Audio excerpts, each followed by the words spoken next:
Okay, here's the part two. I have another video with like my husband's point of view, and again, like still my husband, love him to death. Anyways, I totally blame the OB. Like I literally had a semi-healthy pregnancy with my son and had a great OB. And I mean, like for the most part, I was like pretty healthy. I did have some migraines, here and there.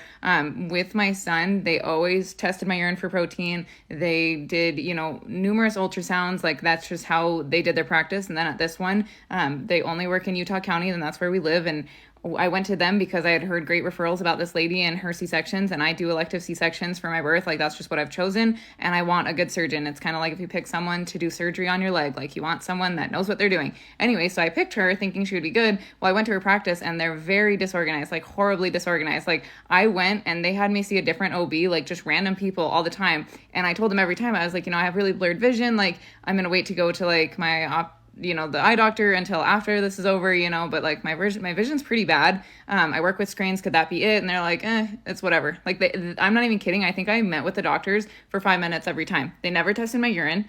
They never did my blood. They did one blood, and it actually was done at a different lab because they wouldn't move my appointment for me when my son had to go to the ER, like something stupid. So the ER did my blood for my gestational diabetes, and that's all that was ever done. And they never really tested anything else. And I'm not kidding. Every time I went, it was like 5 minutes, and I went with different OBs. Like I didn't even know some of these guys. And my doctor was like female. I met her once, literally like 4 days before, and I told her, I was like, and the reason I emphasized my husband's job situation is because he totally got screwed over. Like he had a contract and he held up his end of the contract. The business literally was like, well, we're dissolving your job. We're pretty much just laying you off. Like you don't really have a choice, or you can take a huge pay cut.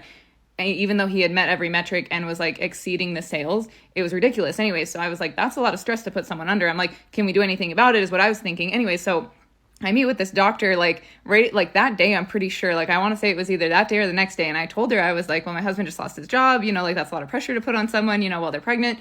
And she's just like, oh, well, like you look great, you're fine. Like pretty much like literally nothing, like didn't do a measurement, like nothing was tested. Like it was very sad. Anyway, so fast forward a little bit, then like 4 days later, like from the news of him losing his job, that's why I emphasize it so hard, not because it's my husband's fault, but because I'm just like, that would have put a lot of stress on anyone. And then the pressure to be the person that makes the money, like that's just ridiculous. Anyways, and they didn't test anything, didn't think anything was abnormal. They didn't give me any warning signs to be paying attention to, nothing like that.